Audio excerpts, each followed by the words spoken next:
Actually, Japan has repeatedly threatened to pull out of the international body, which was founded in 1946 to regulate and protect the giant mammals. Since its founding, membership has gradually increased and now stands at 89 nations, including Japan. It has two major meeting forums, the Commission meeting and a scientific committee meeting.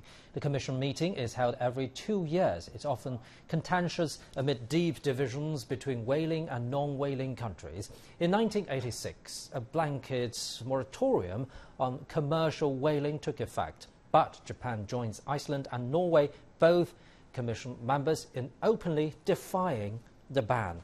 Now, for more details on Japan's plan to restart its commercial whaling, let's talk to our correspondent Steve Ross in Tokyo. Steve, what are the international reactions or oppositions to this controversial move so far? Yes, well, just briefly to recap, on Wednesday, Japan's Chief Cabinet Secretary Yoshihide Suga announced that from July of next year, Japan will conduct whaling only in Japan's territorial waters and within its exclusive economic zone. He said that Japan would halt all whaling in Antarctica and the southern hemisphere. Japan began what it terms scientific research whaling in 1987 in response to an international whaling moratorium begun the previous year. The reality of research whaling is that the whale meat is sold to consumers on the Japanese market.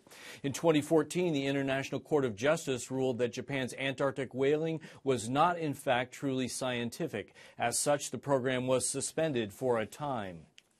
With no prospects for headway on the issue, Japan will now save the money it spends to support the IWC and its activities while taking a tough pro-whaling stance, a matter of national pride for some conservatives here.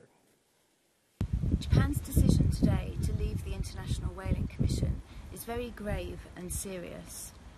The International Whaling Commission is the global body agreed under international law to be responsible for the conservation and management of whales.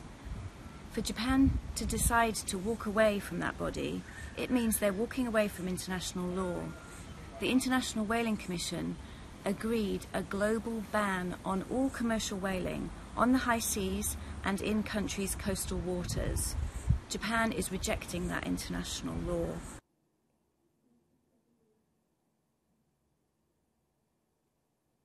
And government officials in Australia and New Zealand welcomed the decision to abandon the Antarctic whale hunt, but expressed disappointment that Japan would continue its whaling even in its own waters.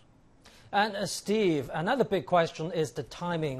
Why is Japan leaving the IWC now? This September, Japan argued to the IWC that some whale species had sufficiently recovered and proposed resumption of commercial whaling on a limited basis. The IWC voted the proposal down, leading Japanese whaling advocates to conclude that the IWC had fully moved from being a whale sustainability body to a whale protection group, resulting in Japan's withdrawal. Some within the Japanese government say that Japan's government-run whaling represents its own vested interest, that is, a large bureaucracy with research budgets, promotions, and pensions. And while it's hard to gauge the number of Japanese workers in whaling, as an industry it no longer has a large base in Japan.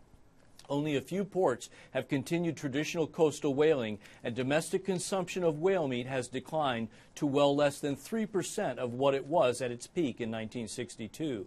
This year, Japan caught 333 whales under the research whaling plan, yielding about 6,000 tons of whale meat, and overall, whaling has not been economically profitable. Thank you very much, our correspondent Steve Ross in Tokyo.